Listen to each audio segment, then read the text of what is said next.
Hola, ¿qué tal? Muy buenas tardes. Nos encontramos transmitiendo en vivo desde México y Miami con Estudiabetes. Sean todos bienvenidos a nuestro videochat del día de hoy, el cual lleva por nombre Siete pilares del autocuidado del diabetes. Mi nombre es Elizabeth Fons y soy la coordinadora web de la Federación Mexicana de Diabetes. El día de hoy contamos con la presencia de la licenciada en nutrición y educadora en diabetes Carolina Descalzo, quien durante esta hora nos va a estar platicando un poquito más sobre el autocuidado de la diabetes y la educación en diabetes. Hola, ¿qué tal, Carolina? ¿Cómo estás? Hola, ¿qué tal, Eli? ¿Cómo estás? Bien, gracias. ¿Y tú? Bien, también. Y bueno, el día de hoy vamos a hablar sobre el cuidado de la diabetes con los siete pilares del autocuidado. Muchas veces, después de la consulta que nos diagnostican diabetes, no sabemos qué hacer, ¿no? Porque independientemente de que el médico nos diga, bueno, estos son los fármacos que vas a tomar, voy, los compro en mi farmacia, me los tomo, pero ¿qué más tengo yo que hacer para poder cuidar mi salud, ¿no? Es una duda que a muchos nos surge porque no sabemos qué hacer, si tengo que hacer un cambio en mi vida, qué me va a pasar. Luego existen muchos comentarios acerca de las complicaciones y yo no entiendo nada de eso. Pero bueno, para ello conocemos lo que es la educación en diabetes, que es muy importante también para poder cuidar nuestra salud. Exacto. Bueno, lo más importante que tenemos que pensar cuando a una persona le dicen que tiene diabetes es que esto tiene un impacto emocional también muy grande, ¿sí? Y es un trabajo aceptar perder la condición de salud. Y estos siete pilares del autocuidado nos van a apoyar muchísimo en lo que es la educación del paciente y que vaya conociendo todo lo que tiene que ver con el cuidado de su diabetes poco a poco. ¿Sí? Entonces, se establecieron estos siete pilares del autocuidado para que para la persona sea más importante y más fácil poder ir cuidando su propia diabetes. Así son como algunos pasos que tenemos que seguir y son como puntos muy importantes, ¿no? Que tú nos vas a estar platicando más adelante de qué tratan. Y forman parte de la educación en diabetes, como comentábamos, no es únicamente tomar mi medicamento y con eso ya voy a estar bien.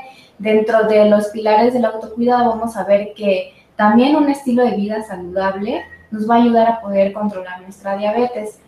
Y, por ejemplo, estos siete pilares, ¿de dónde surgieron?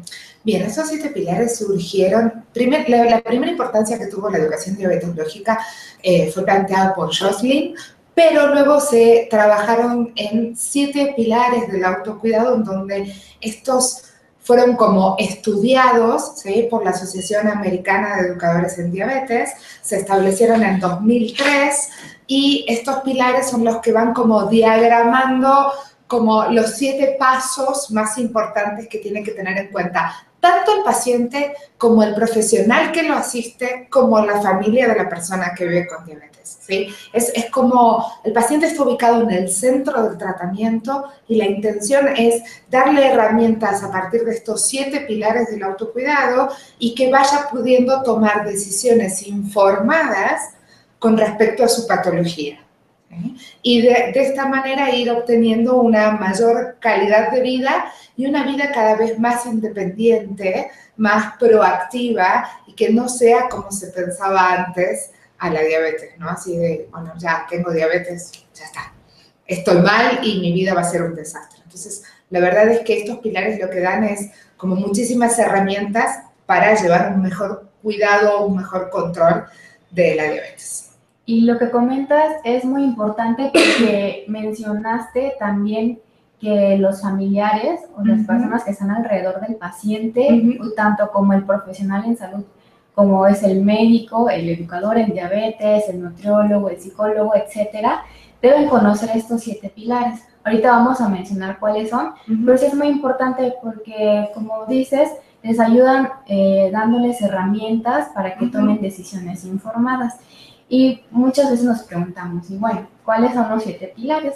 Bien, los siete pilares son digamos así como hay 7 días en la semana, ¿sí? Hay estos 7 pilares, pero que no podemos cuidar uno el lunes, otro el martes, otro el miércoles. O sea, tenemos que hacer una actividad integral, ¿sí? En todos los días de nuestra vida. Recordemos que cuando vivimos con diabetes los 365 días. Entonces, hay que ir conociéndolos poquito a poquito para ir haciéndolos partes de nuestra vida, y son alimentación, ejercicio, automonitoreo, retos cotidianos que hacen referencia a, bueno, vivo con diabetes y ¿qué hago cuando tengo que ir a un cumpleaños? ¿Sí? Vivo con diabetes y ¿qué hago cuando me voy de vacaciones? ¿Sí? Entonces hace referencia a esto, actitud positiva, y esto también nos ayuda a lo que yo hacía referencia hace un ratito, ¿no? Como aceptar a vivir con diabetes y no pensarlo como que es el fin del mundo, sino aceptarlo y llevarlo bien, tener una buena actitud, evitar complicaciones, estar alertas, conocer cuáles son las complicaciones que podemos tener, cuáles son los estudios que es pertinente realizarse para evitar estas complicaciones o para tomarlas a tiempo, ¿sí? Y por último, la medicación, ¿sí? Ahí estamos con los 7 pilares del autocuidado de la diabetes. Así es. Y bueno, vamos a ir empezando desglosando uno por uno. Perfecto. Y si tienen alguna pregunta, saben que nos pueden escribir y con mucho gusto les podemos contestar. Comentabas que uno de los 7 pilares del autocuidado es la alimentación. Necesitamos comer saludablemente, ya que es una parte importante para poder controlar y cuidar nuestra diabetes. Totalmente. La alimentación es un pilar muy importante, o sea, son todos importantes, pero la alimentación es muy importante y es un pilar sobre el que hay muchos mitos, ¿sí? Muchísimos mitos. Entonces, es muy común que a la persona que esté con diabetes le digan, bueno, ya no puedes comer nunca más pan, ya no puedes comer nunca más pastas, o olvídate del plátano, ¿sí? Entonces, la alimentación es importante que la persona que fue diagnosticada con diabetes pueda tener un asesoramiento profesional donde se pueda adaptar el plan de alimentación, ¿sí?, a la vida de esa persona, ¿sí?, haciendo modificaciones graduales y poco a poco. Y siempre una de las cosas muy importantes que tiene la educación en diabetes es que todo tiene que ser consensuado con el paciente, ¿sí? El paciente está en el centro. Entonces, no se trata de imponer una alimentación distinta, sino de ir negociando con el paciente y generando pequeños cambios en la alimentación del paciente que generen realmente grandes beneficios, ¿sí? Primera cosa que tenemos que saber de la alimentación es que no es que haya alimentos prohibidos, sino que hay alimentos menos recomendados, cantidades, combinaciones e incluso calidad de alimentos que debemos consumir más frecuentemente, o hasta incluso formas de preparación, ¿sí? Entonces, la alimentación es un pilar bastante amplio y que creo que es uno de los principales interrogantes de las personas y de la familia cuando dicen, bueno, tu familiar o tú mismo vives con diabetes, ¿no? Porque es como, bueno, ahora tenemos que hacer una comida diferente para esta persona. Y no, la alimentación de una persona que vive con diabetes es saludable para todas las personas que viven en esa casa, ¿sí? Entonces, básicamente, podríamos decir, si tenemos unos lineamientos, tiene un 40, un 50, depende por ciento de la cantidad de las calorías del día a partir de hidratos de carbono, ¿sí? Estos hidratos de carbono pueden venir del pan, de los cereales integrales preferentemente, de las leguminosas, ¿sí?, también de las frutas, de las verduras. Después vamos a optar por carnes magras. Es muy importante que, aparte de cuidar los hidratos de carbono, cuidemos la cantidad de grasas que consume una persona con diabetes en el día, ¿sí? Disminuir la cantidad de sal también es importante, y nunca dejar de dar proteínas de buen valor biológico, ¿sí? Esto quiere decir de buena fuente, de una fuente animal, huevo, carne de res, carne de cerdo, siempre que sea magro, ¿sí? Pescado, es muy importante un buen consumo de pescados. Entonces, estamos hablando de una alimentación en bases generales, una alimentación sana para toda la población. Así es, y como vienes diciendo, aparte en la alimentación, aparte de cuidar el consumo de carbohidratos, muchas veces Las personas que tienen, por ejemplo, diabetes tipo 2, que es el mayor porcentaje de diagnósticos, muchas personas presentan sobrepeso y obesidad. Entonces, aparte de cuidar el tipo de carbohidrato que voy a consumir, si me sube mi glucosa o mi azúcar en sangre, etcétera, es importante cuidar la cantidad de calorías, ¿no? Me imagino que va a estar combinado el tratamiento. Si tengo sobrepeso, obesidad, pues vamos a tratar de hacer una reducción de peso cuidando la alimentación. Si tengo hipertensión, también vamos a cuidar la cantidad de sodio que vamos a estar consumiendo. O algún otro problema cardiovascular.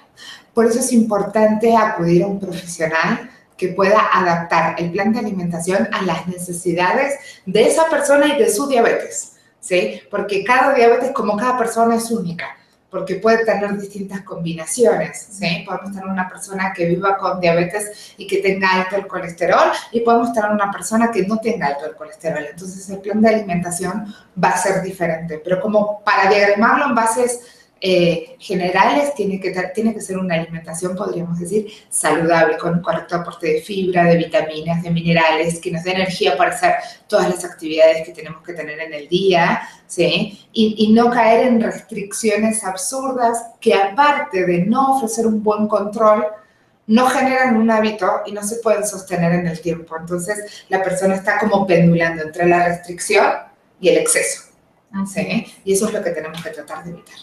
Y luego también es común que si yo no conozco sobre una alimentación saludable, voy e investigo en internet y encuentro de una fuente que no es muy buena, por ejemplo, la dieta para la diabetes, ¿no? Sí. Y como comentas, debe ser individualizado, cada persona es diferente, no nos confiemos de alguna dieta específica, debe estar adaptada, debe platicar con su profesional en salud, ya sea nutriólogo, con su educador en diabetes, y también aclarar todas las dudas, ¿no? Porque también con tantos productos que tenemos ahora en el mercado, luego nos confundimos y no sabemos qué significa reducido, light, etcétera. Entonces, es importante que esas dudas las podamos aclarar.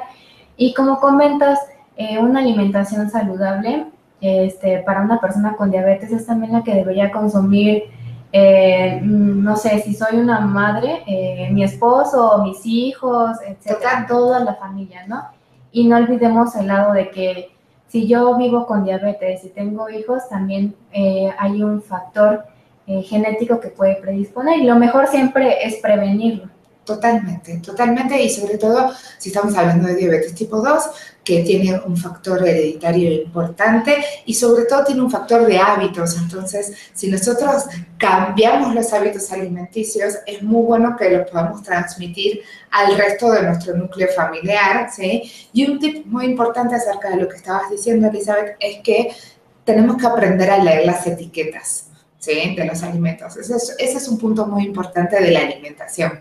Aprender a leer las etiquetas, que otro día podemos hablar como más en profundidad de esto, pero las etiquetas ahí nos van, las etiquetas nutricionales nos dan toda la información que tiene ese producto, y en función de eso nosotros podemos en el supermercado elegir qué es lo que estamos comprando, evitar comprar alimentos que sabemos que no sean saludables ni para la persona que tiene diabetes ni para el resto de la familia. O sea, eso de las papas fritas ¿sí? No es necesario llevarlo a casa. Así es, ese es un punto importante, es como un tip. Si quiero cuidar mi alimentación, debo asesorarme con mi profesional en salud. Total. Y conocer cuáles son los puntos que yo debo ver en una etiqueta y aprender a leerla, ¿no? Exactamente. Y también otra cosa, aparte de leer las etiquetas, ¿qué otra recomendación nos puedes hacer? Por ejemplo, luego se tiene mucho la duda de, como comentabas, no puedo comer plátano, no puedo comer mango. ¿Tú qué opinas del consumo de frutas? No, el consumo de frutas es muy favorable, ¿sí? Las frutas tienen un contenido de vitaminas y de minerales y de fibras que es importante. Lo único que tenemos que aprender es cómo combinarlos, en qué momento del día convienen, ¿sí? Y también cómo conviene comerlo. Por ejemplo, ¿sí? Si hablamos del plátano, ¿sí? Generalmente tenemos que ver el tamaño, o sea, cuánto pesa ese plátano, porque tenemos plátanos que pesan más o menos unos 80 gramos y tenemos plátanos que pesan 120, entonces van a ser diferentes, ¿sí? Y el tiempo de maduración. Cuando el plátano está más maduro, pasa más rápido a sangre, entonces hace un pico en la glucosa, en el azúcar en sangre más rápido y no le da tiempo a nuestra insulina a actuar. Entonces, simplemente es conocer la cantidad, en qué momento del día y que no sea un plátano muy maduro. Por ejemplo, si yo me quiero tomar un licuado, ¿sí?, no va a ser la mejor opción. ¿Por qué? Porque el plátano, cuanto más procesado esté, más rápido va a pasar a sangre.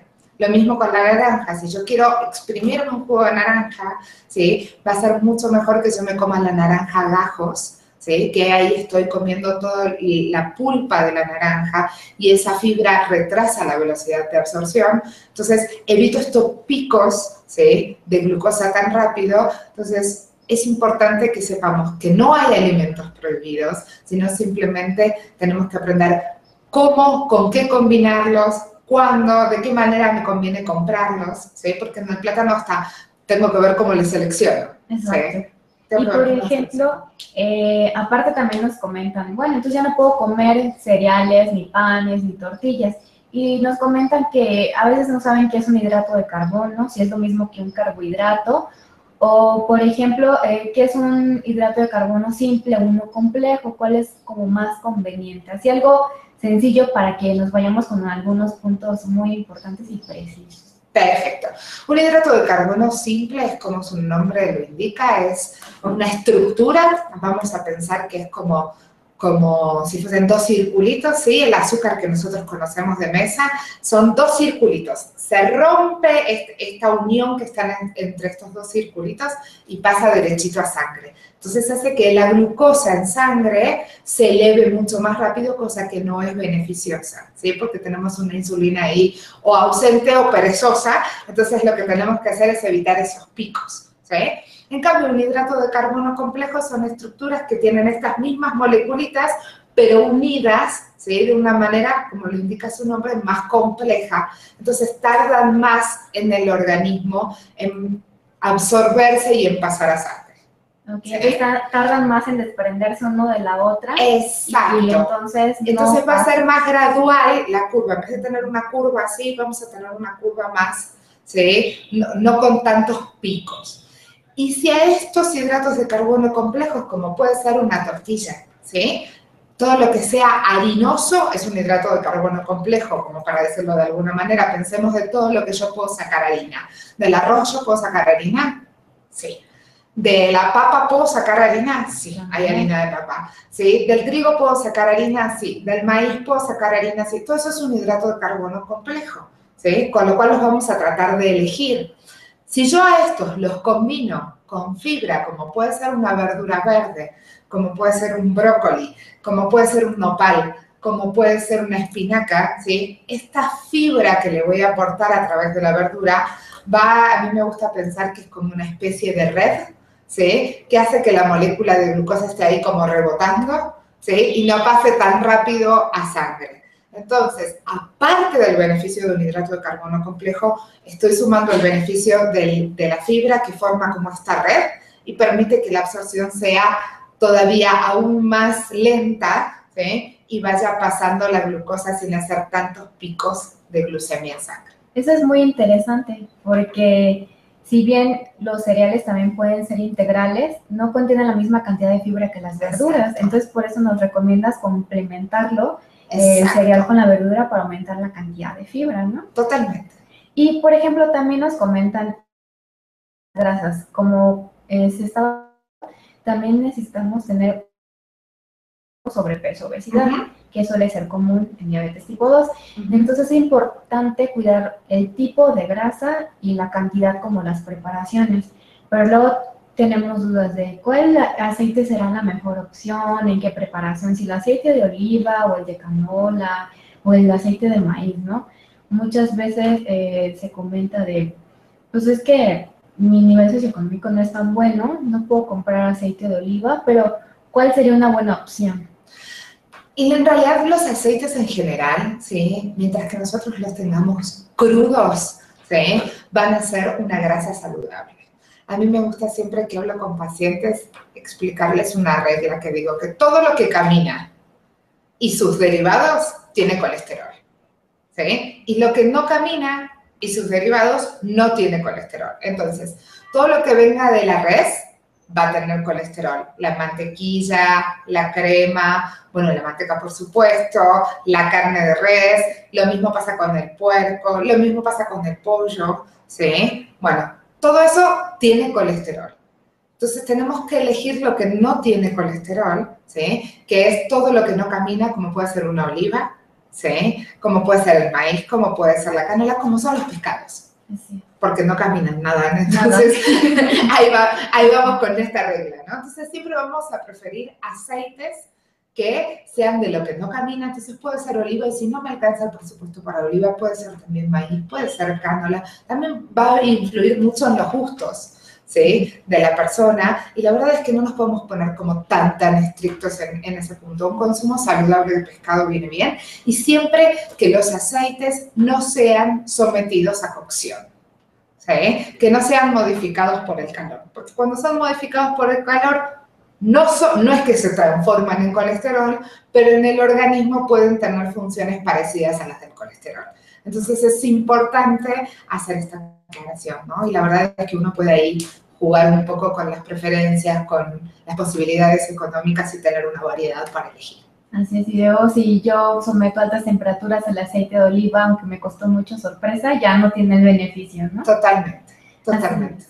Y entrando en el tema ahora, dentro de los pilares del autocuidado tenemos alimentación saludable. Sí. Y también tenemos ejercicio. Ejercicio. Sabemos que una gran población de los mexicanos no realizan actividad física, no se ejercitan, no hacemos ejercicio.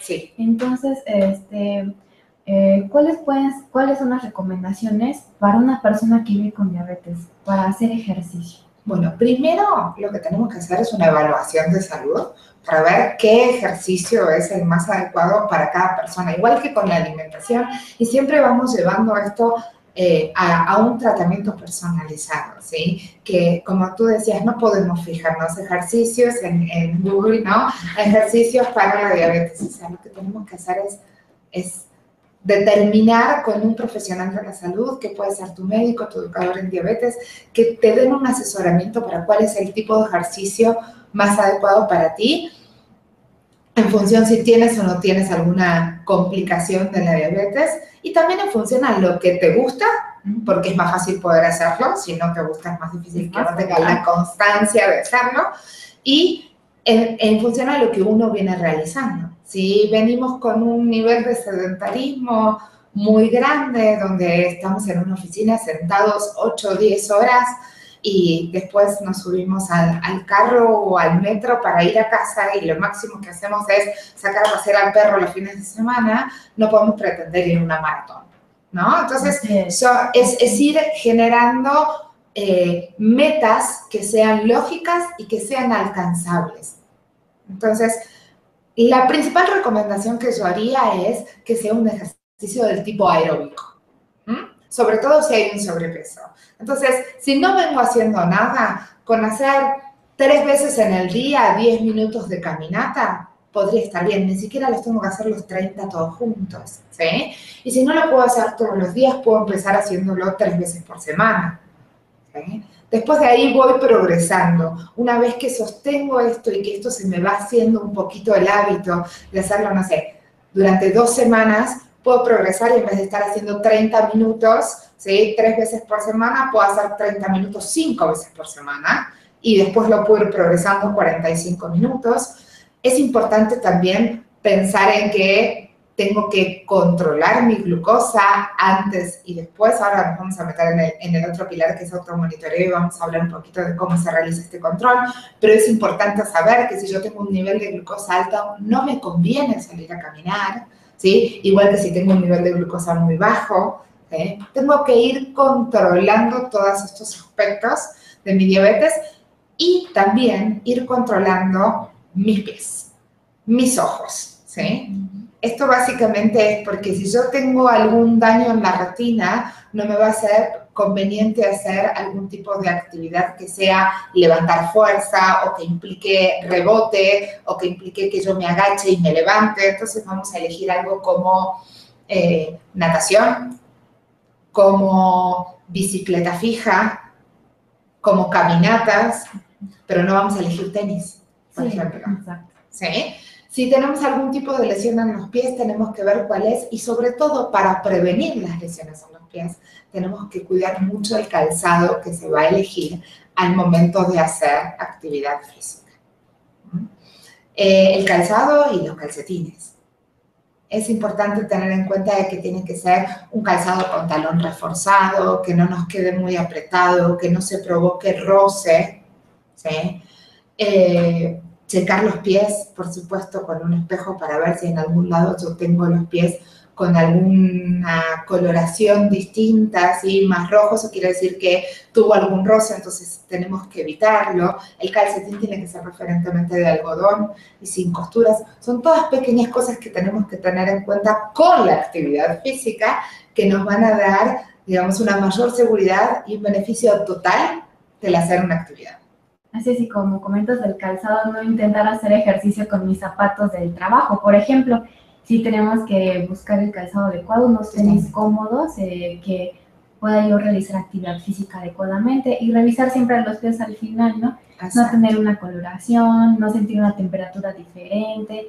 Y aparte también en las revisiones, cuando vas con tu médico, pues también comentarle que haga una revisión más minuciosa de tus pies, aparte de que tú los revises todos los días. Totalmente. Totalmente. Y sabemos que algunos de los problemas que luego surgen cuando voy a hacer ejercicio pues yo no me puedo meter a un gimnasio, me queda muy lejos, ¿no? Pero se puede hacer caminata, bicicleta estática, hacer los 10 minutos que nos dices en la mañana, en la tarde, en la noche. Ir a pasear al perro, bajarme antes del metro, ir caminando, volverme caminando, ir a hacer las compras, subir y bajar una escalera en vez de tomar el elevador. O sea, son todas pequeñas cosas que puedo ir adaptando de mi vida cotidiana para que sumen a un ejercicio y tenerlos en cuenta dentro del tratamiento. Por ejemplo, si yo voy a lavar el carro, ¿sí? Lo tengo que contar como un ejercicio si es algo que yo no estoy acostumbrado a hacerlo, ¿sí? Porque eso me va a llevar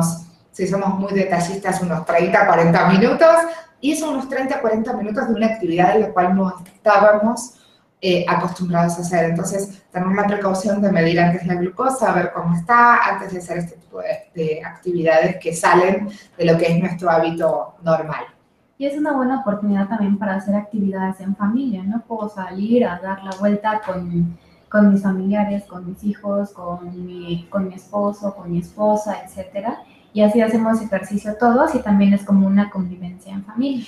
Y es una manera de inculcar hábitos saludables y de que la persona que vive con diabetes no se sienta así, porque como tú tienes diabetes, tú eres el que come distinto, tú eres el que tienes que hacer ejercicio, nosotros no. Entonces es una complementación y esto ayuda muchísimo y acompaña muchísimo a la persona y la verdad es que da muy buenos resultados. Recordemos que la educación en diabetes es tanto para el paciente como para los familiares y también el médico. Entonces es un conjunto, ¿no? Todos debemos estar como en la misma sintonía, también para poder acompañar a nuestros familiares que viven con diabetes y pueda ser un poco más fácil. Y también nos comentabas del automonitoreo. ¿El automonitoreo qué es? Es una herramienta, la verdad, maravillosa que nos va a permitir llevar un control, ¿sí?, de cómo está la glucosa. La verdad es que es muy difícil percibir si tenemos la glucosa un poquito alta o no en cuanto nos duele, ¿sí? Entonces, por ahí podemos llegar a sentir un mareo si está alta o si está baja, pero lo más seguro que tenemos para saber cómo estamos es monitorizarnos. Entonces, es una herramienta que cada paciente también va a individualizar su esquema de automonitoreo con el profesional de la salud que lo esté atendiendo, ya sea su médico, su nutriólogo, su educador en diabetes.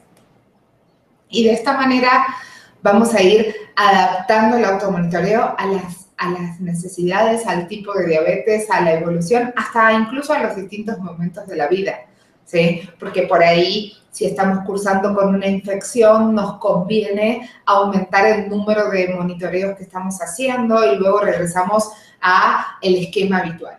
Entonces, es una herramienta que permite ver la cantidad de glucosa en sangre a través de una simple punción en el dedo, donde lo que necesitamos es contar con el monitor de glucosa, la tira reactiva, que es lo que donde vamos a poner la gotita de sangre, la lanceta o el dígito punzor. Se puede hacer con el dígito punzor o solamente con la lanceta. Eso lo va a preferir el paciente.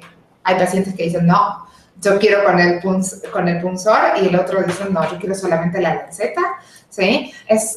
Son agujitas realmente muy, muy, muy finitas que no producen ningún dolor. Generalmente se pide que se usen estos 3 dedos, ¿sí? Y aquí en el costadito, para que después cuando tomemos las cosas no nos genere una fricción, ¿sí? Se pone la gotita de glucosa en la tira reactiva que previamente se insertó en el monitor de glucosa. Esperamos unos minutos y sale el resultado, ¿sí? Ni unos minutos, algunos ya tardan 5 segundos en darnos el resultado. El resultado que tenemos que tener básicamente es en ayunas entre 70 y 130 miligramos de cilitros. Y después de comer, 180 miligramos de cilitros. En el después de comer hay que tener la constancia de pensar, si yo me siento a comer a la 1 de la tarde, vamos a suponer, por poner un horario, me pongo el primer bocado de comida a la 1 de la tarde, exactamente 2 horas después del primer bocado es cuando yo me tengo que monitorizar, ¿sí? Entonces, a las 3 de la tarde en punto, me mido la glucosa y me tiene que dar un valor menor o igual a 180. Sí, porque es la duda ¿es 2 horas después de que inicio o 2 horas después de que ya terminé de comer, ¿no? Y cómo lo interpreto. Exacto. Entonces debe ser menor a 180. Menor a 180, ¿sí? Y en el momento, o sea, si me puse el primer bocado, a la 1, justo 2 horas después, a las 3 de la tarde, me monitorizo. Y en las mañanas en ayunas debe ser entre 70 y 130. Exacto. Ok, y por ejemplo, si alguien tiene algunos parámetros tal vez un poco menores, después de sus alimentos no se espantan. No. Este es un valor más general. Exacto. Pero hay también recomendaciones más específicas para cada persona. Si tu médico te recomendó que tal vez tengas menos de 140, pues bueno, esa es la cifra meta que tú vas a estar manejando, pero eso lo tiene que platicar con su médico. Exactamente, y lo mismo también pasa a la inversa. Hay veces hay personas que llegan muy descontroladas, entonces, por ejemplo, con unas glucosas de 300, entonces querer bajarlos a 180 puede hacer como un desequilibrio en el organismo, entonces se va haciendo como gradualmente, y por ahí se puede poner que la cifra sea 200.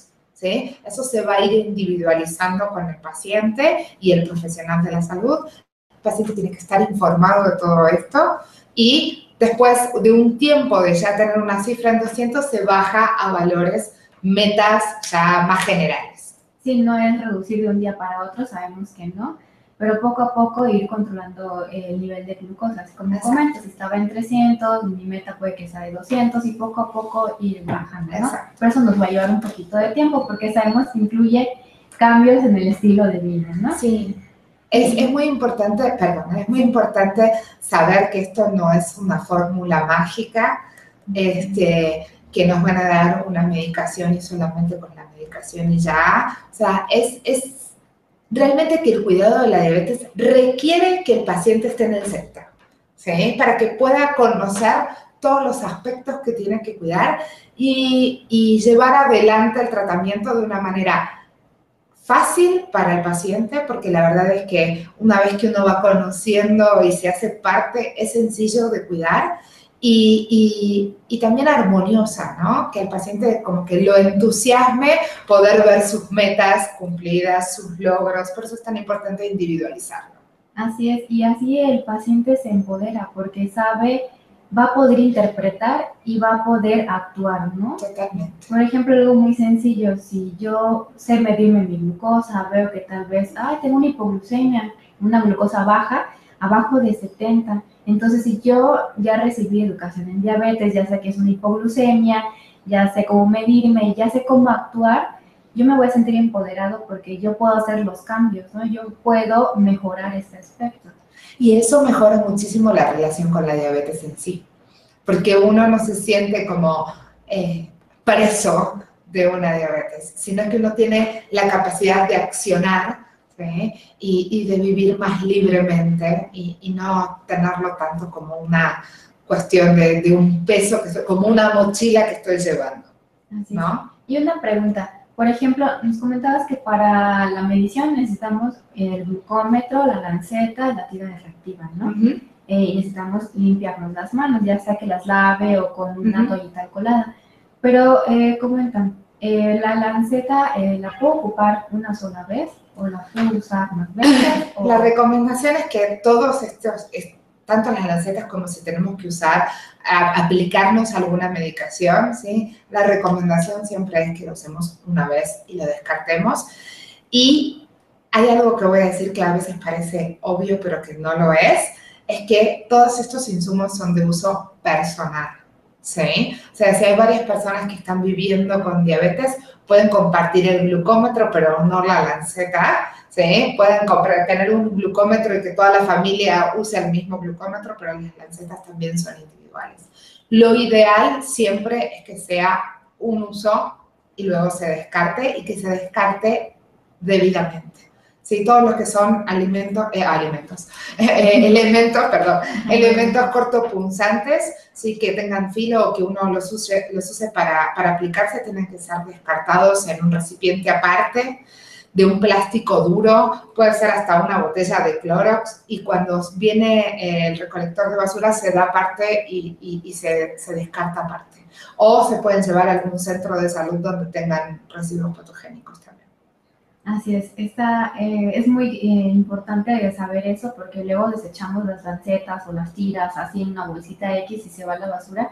Y luego muchas veces no pensamos en que una persona tal vez pueda picarse con esos insumos, ¿no? Exactamente. Entonces lo mejor es tratar de que los coloquemos en un bote de un plástico duro y de esa manera los podamos desechar. Y bueno, recordemos que otro pilar importante, ya hablamos de la alimentación saludable, realizar ejercicio, que es importante mantener un automonitoreo constante de nuestros niveles de glucosa, porque así vamos a saber en qué cifras estamos, qué tengo que hacer, qué puedo mejorar, ¿no?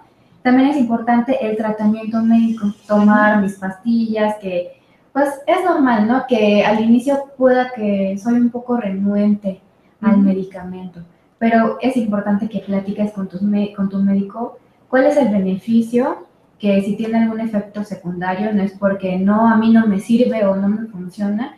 Es importante recordar eso, que ahorita me imagino nos va a estar platicando. Sí, la verdad es que el tema de la medicación es súper importante, y también pensar que, o sea, el médico escoge la medicación que me va a dar en función de las características propias que tiene mi diabetes. Sí, como habíamos hablado recién, puedo que curse una diabetes con obesidad, puede que curse una diabetes sin obesidad, puede que tenga diabetes e hipertensión, entonces la medicación que van a utilizar va a ser diferente. O sea, entonces es importante poder hablar con el médico y primero sacarnos todas las dudas que tenemos acerca de esta medicación y cómo la tengo que tomar. La adherencia al tratamiento no es solamente el tomarme las pastillas, es el lograr estos 7 comportamientos, estos 7 pilares del autocuidado, ¿sí? Y también el asistir al médico y el generar con el médico y con el educador en diabetes una relación, ¿sí?, cercana, en donde yo pueda sentirme cómodo y quitarme todas las dudas. Entonces, preguntarle al médico acerca de las recomendaciones, de cómo puedo tomar el medicamento. Es muy común que algunos medicamentos puedan traer algún síntoma gastrointestinal. Entonces, hay veces si le decimos al doctor, y por ahí lo estamos tomando mal, entonces nos hace una recomendación de tomarlo en algún momento del día que pueda permitir que estos síntomas gastrointestinales, que son efectos secundarios de la medicación, se vean disminuidos. Entonces, yo puedo tener una mejor calidad de vida. Y entender que esta medicación, ¿sí?, va a ayudar a compensar esto que mi organismo no está haciendo del todo bien. Entonces, el impacto que tiene va a influir directamente en el control, en las metas que me salgan, en las cifras que me salgan en el automonitoreo, en cumplir con las metas.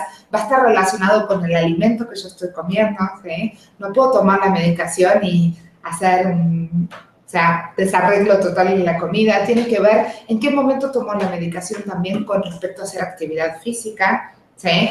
Por ejemplo, si estamos usando insulina, por poner un ejemplo puntual. Si estamos usando insulina y me aplico la insulina en el brazo, ¿sí? Que va en esta partecita de acá donde tenemos la grasita del brazo, y luego me voy a jugar un partido de tenis, no es lo más recomendable. ¿Por qué? Porque el músculo empieza a trabajar y a tener mayor irrigación. Entonces son pequeños detalles, ¿sí? Que nosotros podemos tener en cuenta, que podemos trabajar con el médico, con el educador en diabetes, para minimizar todos los efectos secundarios y para sacar mejor provecho de la medicación que el médico nos esté prescribiendo. Así es, y hay que estar conscientes porque puede que yo no sepa algún efecto secundario del medicamento y puede estar pensando que, ay, tal vez no es la dosis adecuada, no es el medicamento adecuado para mí, pero es importante estar conscientes que puede que estos efectos secundarios sean por un mes, 2 meses en lo que mi cuerpo se adapta y ya después ya esos van a ir disminuyendo, pero es importante no por eso dejar la medicación, sino antes siempre platicarlo con el médico. Sí. Puede que sí, estoy tomando un tratamiento y tal vez nos damos cuenta más adelante que podemos cambiar por uno mejor o, como comentas, sobre la insulina, tenemos que tener en cuenta que la diabetes es una condición progresiva. Entonces, si hoy inicio tomando, por ejemplo, metformina, no toda la vida voy a estar únicamente con ese medicamento. Aunque yo tenga un control de mi diabetes, es importante recordar que se van a ir añadiendo tal vez otro tipo de medicamentos para controlar la glucosa. Entonces, si hoy todavía secretaba mi páncreas insulina, pero ya tengo tantos años de evolución de diabetes, puede que mi páncreas ya no secrete insulina. ¿Y qué necesito? Agregármela de manera externa, ¿sí? Y también es importante entender que hoy en día hay distintas terapias inyectables, que no todos los inyectables son una insulina y que ningún inyectable el médico me lo prescribe como un regaño, sino es porque realmente mi organismo lo necesita y va a ser la mejor terapia, ¿sí? Para cuidar mi organismo y cuidar el avance de la diabetes. Entonces, realmente es importante, cualquier duda, si el médico me prescribe un inyectable, preguntarle, y esto que decía yo recién del establecimiento de un vínculo con el médico, donde yo tenga la confianza suficiente de preguntarle, ¿y qué es? ¿Y cómo funciona? ¿Y por qué ahora me tengo que inyectar? La verdad es que siempre la insulina fue, o sea, antiguamente era como, bueno, si no te cuidas vas a ir a insulina. Y la verdad hoy se ve que una insulinización oportuna da muchísimos beneficios. Hay otros medicamentos que no son inyectables y que son inyectables, y que muchas veces la gente no se lo quiere explicar porque piensan que es una insulina y tienen miedo por todos los mitos que estaban alrededor. Entonces, yo creo que uno de los puntos más importantes en cuanto a la medicación es el apego, la confianza que le tenemos al profesional que nos está prescribiendo y el vínculo que generamos para poder sacarnos todas las dudas. Y no solo el paciente, ¿sí? Sino también la familia. O sea, la familia es parte esencial del tratamiento, viene junto con pegado. Sí. Sí, así es. Y esto que nos comentas de un adecuado apego al tratamiento, el automonitoreo, realizar ejercicio y la alimentación, todo esto nos va a ayudar a reducir riesgos, que es otro punto importante de los 7 pilares. Exactamente, sí. Reducir riesgos, evitar las complicaciones. A ver, una vez escuché de una persona que vive con diabetes una frase que a mí me fascinó, que dijo que una diabetes controlada es una diabetes no complicada, ¿sí? Entonces, eso está muy bueno, sobre todo si lo escuchas de alguien que vive con diabetes, ¿sí? Y que aprendió que esta era la clave para tener una vida más saludable, una vida alegre, una vida sin complicaciones. Entonces, la verdad es que tenemos en nuestras manos, a través de la adherencia al tratamiento, la posibilidad de retrasar la aparición de complicaciones. Y eso es importantísimo. Hay 2 tipos de complicaciones dentro de la diabetes, que son las macrovasculares y las microvasculares. Para explicarlo de alguna manera como sencilla, ¿sí? Nuestra sangre corre alrededor de nuestro cuerpo por arterias y por venas, algunas que son más gruesas, ¿sí? Y otras que son más finitas. Entonces, Las primeras que van a aparecer son las complicaciones microvasculares, que son por estas arterias y por estas venas que son como más finitas, donde si los niveles de glucosa siempre en sangre van a estar altos, se va a ir depositando ese azúcar, ¿sí?, en estos vasitos finitos, y podemos tener alguna complicación a nivel de la vista, a nivel del riñón, y las macrovasculares tienen que ver más con factores de riesgo cardíacos, ¿sí? Por cardíacos o cerebrovasculares, que son como los más importantes para nombrar. Entonces, estos son los riesgos que nosotros podemos tener. Ahora, si nuestros niveles de glucosa están siempre dentro de los que nosotros estábamos estableciendo, de 70 a 130 a la mañana y 180 después de comer, como estándares generales, estas complicaciones se van a ver lo más retrasadas posibles, ¿sí? Entonces, es importante saber que esta es la herramienta que nosotros tenemos a mano, que podemos tener el control, ¿sí?, tomar el control de nuestra diabetes y retrasar la aparición de complicaciones. Y, por supuesto, la adherencia al tratamiento, concurrir al médico, tomar las pastillas, la alimentación, el ejercicio y realizar los estudios necesarios, ¿sí?, que tenemos que hacer, nos va a dar a nosotros la capacidad de poder seguir decidiendo, ¿sí?, cómo nos vamos a cuidar y cuáles son los pasos que tengo que seguir. Entonces, desde el momento que a mí me declaran y me dicen, ¿vives con diabetes?, ¿sí?, básicamente me tendría que hacer un análisis de hemoglobina glicosilada. Cada 3 meses sería lo ideal, ¿sí? Esta hemoglobina glicosilada la conocemos como la chismosa, porque a través de el análisis de hemoglobina glicosilada lo que vamos a ver es un promedio de los 3 meses de mis glucemias. Entonces, ahí no puedo mentir. No hay manera, ¿sí? Siempre dice la verdad. Entonces, esto sería ideal, tener un control cada 3 meses, ¿sí? Depende de la persona, de las posibilidades económicas, a veces se hace cada 6 meses, pero lo ideal sería cada 3. En el momento que me dicen que tengo diabetes, tengo que hacerme un análisis de vista, ¿sí?, un fondo de ojos para ver cómo estoy. Si no tengo ningún daño, ese análisis se repite cada 2 años. Si tengo algún daño, va a ser una vez cada año, o si tengo algún daño mayor, ya el médico oftalmólogo que esté llevando a esta persona va a determinar, ¿sí?, la frecuencia, hacerme una biometría, ¿sí?, donde vea también la función renal una vez al año si no tengo ningún daño, más seguido, y eso va a ir en criterio de cuál sea el daño y del profesional, cada cuánto me lo tengo que hacer, pero es importante poder trabajar esto, ¿sí?, como controles generales, y cada vez que voy al médico, que el médico pueda hacerme un examen a los pies, ¿sí?, más allá de que me lo revise yo todos los días, que el médico me pueda hacer un examen a los pies, donde pueda ver mi sensibilidad, si tengo o no tengo ninguna lesión, que pueda asistir al dentista, ¿sí?, una X cantidad de veces en el año para prevenir, que yo pueda hacer como dentro de mi cuidado, lavarme los dientes y pasarme hilo dental todas las noches. Esto va a prevenir, la verdad, muchas complicaciones. Entonces, hay varias cosas que nosotros podemos hacer para retrasar estas complicaciones, pero sobre todo es manos a la obra, ¿no? Es ponernos en acción y tomar el control, el toro por las astas, del control de nuestra diabetes. Así es, porque también por el estilo de vida, ¿no? Para tener una buena calidad. Porque la diabetes no significa que yo vaya a tener complicaciones forzosamente, pero si yo llevo mis citas médicas, voy y reviso mis ojos, el examen general de orina y veo cómo está mi riñón, etcétera. Si revisan mis pies para ver si tengo alguna pérdida de la sensibilidad y poder evitar el pie diabético, etcétera. Todo esto, como nos comentas, nos va a ayudar a reducir los riesgos y tener una mejor calidad de vida.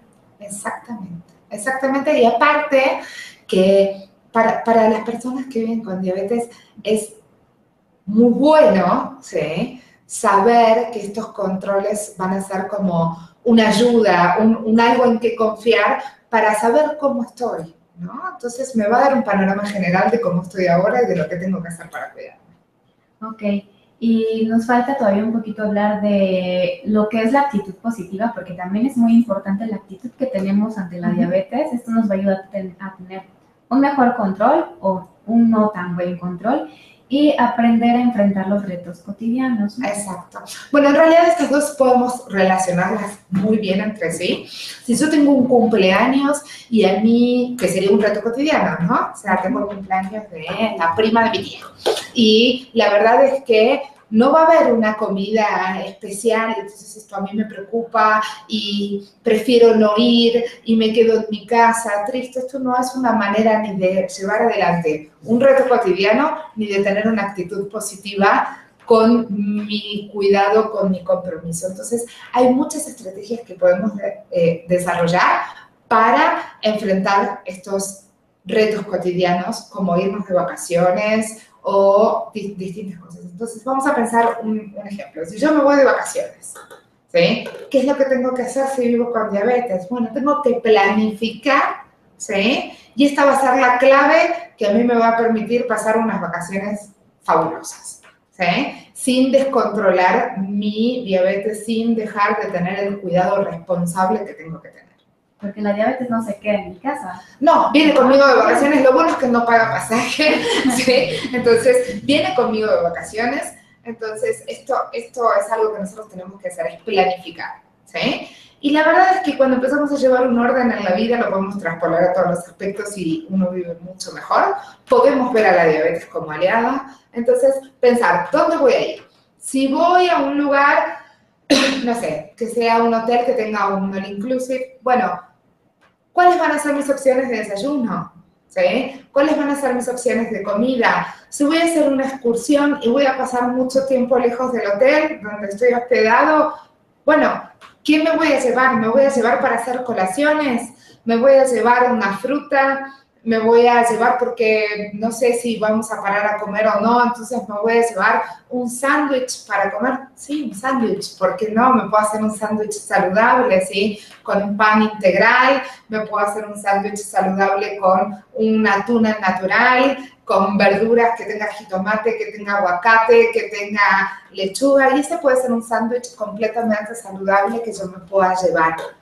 Medicación, me voy a llevar la medicación que necesite, ¿sí? Y mi recomendación, a partir de que algunas veces me han perdido maletas, mi recomendación es que no se las lleven en la maleta, que se las lleven en su bolso de mano, ¿sí? Para que cualquier cosa uno no tenga que salir corriendo a comprar más medicación, que me lleve mis tiras reactivas. Todo eso a mí me va a predisponer a tener unas vacaciones buenas y van a fomentar mi actitud positiva, ¿sí? El cuidarme, el quererme, el no sentir que porque yo tengo diabetes soy diabético, ¿sí? Sino que tengo diabetes, es una actitud positiva. Es muy importante también esta diferenciación que acabo de hacer. Una persona, yo siempre cuando hablo con los pacientes o con gente cuento lo mismo, yo tengo gastritis, ¿sí? Y yo no por eso soy gastrítica, ¿sí? Yo soy Carolina y vivo con gastritis, entonces cualquier persona que tenga aspecto a su patología. ¿Sí? Y de esta manera ir obteniendo una mayor calidad de vida y una vida cada vez más independiente, más proactiva y que no sea como se pensaba antes a la diabetes, ¿no? Así de, bueno, ya tengo diabetes, ya está, estoy mal y mi vida va a ser un desastre. Entonces, la verdad es que estos pilares lo que dan es como muchísimas herramientas para llevar un mejor cuidado, un mejor control de la diabetes. Y lo que comentas es muy importante porque mencionaste también que los familiares o las personas que están alrededor del paciente, tanto como el profesional en salud, como es el médico, el educador en diabetes, el nutriólogo, el psicólogo, etcétera, deben conocer estos 7 pilares. Ahorita vamos a mencionar cuáles son, pero sí es muy importante porque, como dices, les ayudan dándoles herramientas para que tomen decisiones informadas. Y muchas veces nos preguntamos, y bueno, ¿cuáles son los 7 pilares? Bien, los 7 pilares son digamos así como hay 7 días en la semana, ¿sí? Hay estos 7 pilares, pero que no podemos cuidar uno el lunes, otro el martes, otro el miércoles. O sea, tenemos que hacer una actividad integral, ¿sí? En todos los días de nuestra vida. Recordemos que cuando vivimos con diabetes los 365 días. Entonces, hay que ir conociéndolos poquito a poquito para ir haciéndolos partes de nuestra vida, y son alimentación, ejercicio, automonitoreo, retos cotidianos que hacen referencia a, bueno, vivo con diabetes y ¿qué hago cuando tengo que ir a un cumpleaños? ¿Sí? Vivo con diabetes y ¿qué hago cuando me voy de vacaciones? ¿Sí? Entonces, hace referencia a esto, actitud positiva, y esto también nos ayuda a lo que yo hacía referencia hace un ratito, ¿no?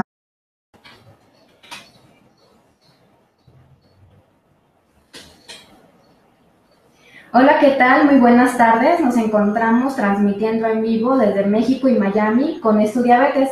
Sean todos bienvenidos a nuestro videochat del día de hoy, el cual lleva por nombre 7 pilares del autocuidado del diabetes. Mi nombre es Elizabeth Fons y soy la coordinadora web de la Federación Mexicana de Diabetes.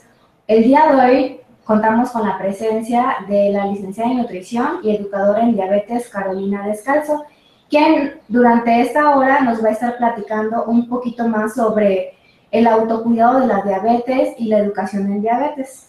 Hola, ¿qué tal, Carolina? ¿Cómo estás? Hola, ¿qué tal, Eli? ¿Cómo estás? Bien, gracias. ¿Y tú? Bien, también. Y bueno, el día de hoy vamos a hablar sobre el cuidado de la diabetes con los 7 pilares del autocuidado. Muchas veces, después de la consulta que nos diagnostican diabetes, no sabemos qué hacer, ¿no? Porque independientemente de que el médico nos diga, bueno, estos son los fármacos que vas a tomar, voy y los compro en mi farmacia, me los tomo, pero ¿qué más tengo yo que hacer para poder cuidar mi salud, ¿no? Es una duda que a muchos nos surge porque no sabemos qué hacer, si tengo que hacer un cambio en mi vida, qué me va a pasar. Luego existen muchos comentarios acerca de las complicaciones y yo no entiendo nada de eso. Pero bueno, para ello conocemos lo que es la educación en diabetes, que es muy importante también para poder cuidar nuestra salud. Exacto.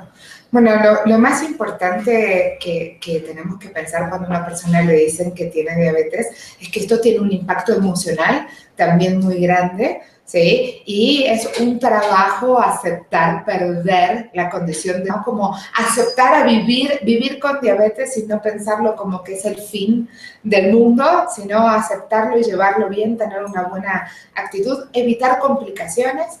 Estar alertas, conocer cuáles son las complicaciones que podemos tener, cuáles son los estudios que es pertinente realizarse para evitar estas complicaciones o para tomarlas a tiempo, ¿sí? Y por último, la medicación, ¿sí? Ahí estamos con los 7 pilares del autocuidado de la diabetes. Así es. Y bueno, vamos a ir empezando desglosando uno por uno. Perfecto. Y si tienen alguna pregunta, saben que nos pueden escribir y con mucho gusto les podemos contestar. Comentabas que uno de los 7 pilares del autocuidado es la alimentación. Necesitamos comer saludablemente, ya que es una parte importante para poder controlar y cuidar nuestra diabetes. Totalmente. La alimentación es un pilar muy importante, o sea, son todos importantes, pero la alimentación es muy importante y es un pilar sobre el que hay muchos mitos, ¿sí? Muchísimos mitos. Entonces, es muy común que a la persona que esté con diabetes le digan, bueno, ya no puedes comer nunca más pan, ya no puedes comer nunca más pastas o olvídate del plátano, ¿sí? Entonces, la alimentación es importante que la persona que fue diagnosticada con diabetes pueda tener un asesoramiento profesional donde se pueda adaptar el plan de alimentación, ¿sí?, a la vida de esa persona, ¿sí?, haciendo modificaciones graduales y poco a poco. Y siempre una de las cosas muy importantes que tiene la educación en diabetes es que todo tiene que ser consensuado con el paciente, ¿sí? El paciente está en el centro, entonces no se trata de imponer una alimentación distinta, sino de ir negociando con el paciente y generando pequeños cambios en la alimentación del paciente que generen realmente grandes beneficios, ¿sí? Primera cosa que tenemos que saber de la alimentación es que no es que haya alimentos prohibidos, sino que hay alimentos menos recomendados. cantidades, combinaciones e incluso calidad de alimentos que debemos consumir más frecuentemente o hasta incluso formas de preparación.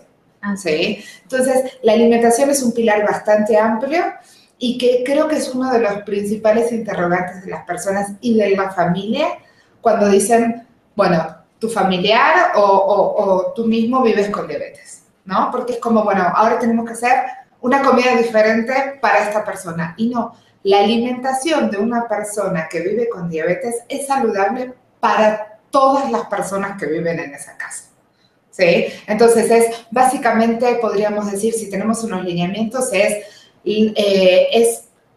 tiene un 40, un 50, depende por ciento de la cantidad de las calorías del día a partir de hidratos de carbono, ¿sí? Estos hidratos de carbono pueden venir del pan, de los cereales integrales preferentemente, de las leguminosas, ¿sí? También de las frutas, de las verduras. Después vamos a optar por carnes magras. Es muy importante que, aparte de cuidar los hidratos de carbono, cuidemos la cantidad de grasas que consume una persona con diabetes en el día, ¿sí? Disminuir la cantidad de sal también es importante y nunca dejar de dar proteínas de buen valor biológico, ¿sí? Esto quiere decir de una fuente animal, huevo, carne de res, carne de cerdo, siempre que sea magro, ¿sí? Pescado, es muy importante de salud.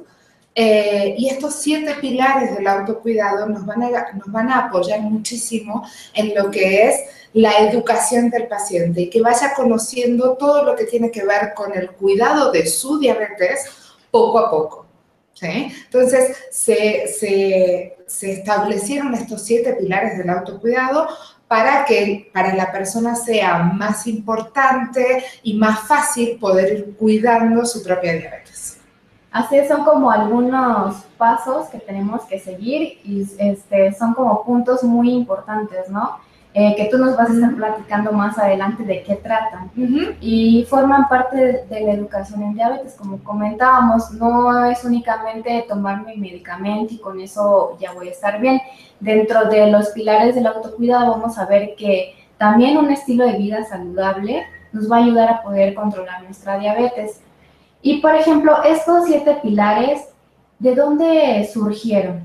Bien, esos 7 pilares surgieron, la primera importancia que tuvo la educación diabetológica fue planteada por Joslin, pero luego se trabajaron en 7 pilares del autocuidado en donde estos fueron como estudiados, ¿sí? Por la Asociación Americana de Educadores en Diabetes, se establecieron en 2003 y estos pilares son los que van como diagramando como los 7 pasos más importantes que tienen que tener en cuenta tanto el paciente como el profesional que lo asiste, como la familia de la persona que vive con diabetes, ¿sí? Es como el paciente está ubicado en el centro del tratamiento y la intención es darle herramientas a partir de estos 7 pilares del autocuidado y que vaya pudiendo tomar decisiones informadas